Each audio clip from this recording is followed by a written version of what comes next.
Hey everybody, welcome back to the Carryandcut YouTube channel. And if you're new here, I really do appreciate you stopping by and watching. Don't forget to like, subscribe, also leave a comment down below. It really does help out the channel, and I love interacting with everybody and answering everybody's questions and fun stuff like that. If you would, make sure you check out our Instagram at Carryandcut. I post stuff on there somewhat regularly, not very often, but still a cool thing to check out. And if you want to support the channel, make sure you check out the Patreon at Carryandcut. Really do appreciate all the support. All the proceeds go directly back into the channel to buy new knives and new equipment to help make the quality and the content better for you guys. So today we have a knife unboxing. This is sent to us by my man Jimmie Crowe. So if you guys would, make sure you go check out Jimmie Crowe on Instagram. I'll make sure to link his Instagram in the description of the video. Cool guy, and it's helped me out a whole lot during my YouTube adventures. He was actually the first person to send me knives. Actually, I'm pretty sure. So he was a great help to me, especially when I was starting to get some videos going. But we got a nice big box of knives from him. I think there might be 5 of them in here. So let's go ahead and get this thing open. We're going to be using the Para 3 lightweight 15V to tear on into this thing. Let's see what he packed in here. I think there might be a Benchmade or 2. Not too sure yet. So I know he does a good job of sending me stuff. He always puts descriptions and everything like that else in there also. Let's see if we can. Oh, got one more piece of tape. All right. So we got a note in here. Really do appreciate when he sends some notes. We got a Spyderco, it looks like. Okay. So we have a Spyderco Ambitious Vosteed Mini Nightshade, Asher Spyro Warncliffe, Benchmade Leopard Cub, and Benchmade Bailout. That's definitely exciting. Let's see. Let's get these things out of the box here. I've actually never seen any of these knives now, so that is pretty exciting. Let's go ahead and get onto this Bailout. That one's definitely something that I've been interested in. I seen he posted a picture of this on his Instagram, and I was definitely really intrigued. Of course, it kind of goes off of the bug out kind of family line. Oh yeah, that's sweet. Really do. A lot of people have their opinions on Benchmades, but this is I like Benchmade. It's pretty cool. Definitely a cool company. Let's see. Oh man, that's pretty sweet right there. So we have the actual Grivery handles on it, but I really do love how thin it is. The blade stock is super thin on this. We have a really nice Tonto blade shape also. Definitely really cool. Love the black. I do like where they do the lanyard attachment back here in the back. Like the mini deep carry clip. And of course, that 3V steel is going to be a big time hit. That is for sure. Yeah, that is sweet. Great action on that axis lock. This almost feels like a bit bigger than the actual bug out is. I'm not sure if it's just because of the actual like pommel, if you want to call it that, lanyard backspacer type dude they have going on there. But it almost seems a little bit bigger in hand than the actual bug out itself. So that's going to be a pretty cool video. Going to be doing some size comparison stuff on that. So make sure you guys stay tuned for that one. All right, well, let's check out this other Benchmade now. This was the Benchmade Leopard Cub. So this must be an older one, I think. Never even heard of this one before. Wow, that is of antique. This is an ATS 34 steel. So I've actually heard of ATS. I think one of my other knives I have is an ATS type steel. Look at that right there. Wow, that is. Look at the old Benchmade logo. How it says Balisong in it. That is pretty cool. If you guys don't know, Benchmades were big Balisong makers back when. And this is a inset kind of liner lock. Almost you could. This is more of a slow roller type of knife. This is really cool. Talk about some old Benchmade heritage right here. I like how they got the single side pocket or single-sided thumb stud on there. That's pretty cool how it's actually threads in from the back.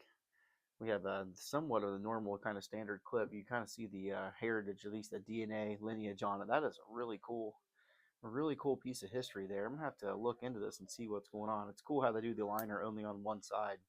So that is definitely an interesting, super interesting blade shape. An ATS 34, that is definitely something you don't see of or hear anything of nowadays. This is a relic of the past, but super cool. I'm going to ask him more about this and see actually where he got it. So this was the Benchmade Leopard Cub. This was gifted to me by my cousin after her husband passed away. I sent it into Benchmade and they sharpened it and went through it at no charge. Wow, that is really cool.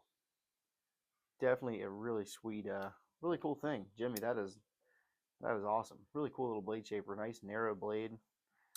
slim. Benchmade leopard cub. That is really, really cool. And we'll go ahead and leave that one open on the table there. See if we can just kind of stack them up here. Keep them in the frame. Okay, and then we have the Asher Spyro Warncliffe. This is in CPM 20 CV in blue carbon fiber. This is the first Asher knife that I've actually even handled whatsoever. And right off the bat, that blue is super striking on the actual appearance of this thing. That is really cool looking. So if you guys don't know Asher knives, they do a really good job at a really good price point. This is really do love that big, you know, finger hole you got there. It makes it really easy to do the reverse flick or just your normal thumb flick on it. Super snappy on the detent. That is cool. And of course your awesome Warncliffe blade shape. Really can't beat that. CPM 20 CV on the blade steel, which is awesome stuff. This carbon fiber just feels really good in the hand, and it is contoured slightly too. So that is just, I really do like that pattern they have going on there. That is really cool. I don't say I'm not the biggest fan of carbon fiber, but I just don't really have much of it or any of it whatsoever in my actual collection. So that is really cool to see. Really do like the finger jimping on the jimping over here on the spine of the knife. Love the Warncliffe blade shape as always. This is an inset liner lock. That is really, really neat right there. Asher knives, they do a lot of good work for a low price tag, that's for sure, or lower price tag. All right, let's get into this Vosteed Mini Nightshade. This is one that I've been wanting to see for a long time also. It's a really cool design. Get this out here without tearing up his packaging. Sometimes I struggle with these boxes. There we go. Vosteed Mini Nightshade. I really do like this. Oh man, they even come. This must be a crossbar lock. Looks like it comes with extra Omega springs in it. It is mini too, man. I didn't think they'd be that small. Well, the pictures don't do them justice online, that's for sure. And that is a really small crossbar lock on that thing. Really do love the gray G10. These are actually slightly contoured also. Got a deep carry pocket clip, not inset into the actual G10, but we do have flush mounted screws, so that's pretty cool. Let's check out that blade shape. This has that really awesome, you know, front, tilted. It's kind of like that shilling cutter. That well, at least that's the new one they made. It was called the shilling cutter, but that is a really cool design. These this blade shape is just really nice for gathering material when you're cutting. So that is definitely cool, man. It's smooth though. Look at that. Falls right shut. I'm sure this is going to be on bearings. This is yeah, definitely a knife that I've been wanting to check out for a long time. I'm glad that I got it in hand right now. It does fit my hand. You know, I have small to medium, or I guess medium-ish to large size hands, and I still can get a 4-finger grip on it, which is pretty cool. I am definitely close to the edge right there. They do have a really nice sharpening choil and plunge grind on that, so pretty nice. I would love to see the full-size version of this one. I might have to check that out. This is in 14C 28 blade steel. Really do like that one too. And the Spyderco Ambitious. This is another one that I have yet to see. That is cool. I like that. It's a cool little sticker he's got there. Spyderco stickers are my favorite. I'm always obviously a big fan of Spydercos. If you guys have not figured that one out yet, this is pretty cool. So this is in CPM S35VN. Like you get a lot of performance out of this tiny little knife here. And super great access to the liner right there. I wonder if you can get a Spidey flick on this thing. Oh yeah. And that is cool. I really do. I'm a big fan of the Spyderco lightweight. This is in the FRM, but this actually is not a lightweight knife. This has full stainless steel liners going on it. 4-way adjustable pocket clip, which is always really nice.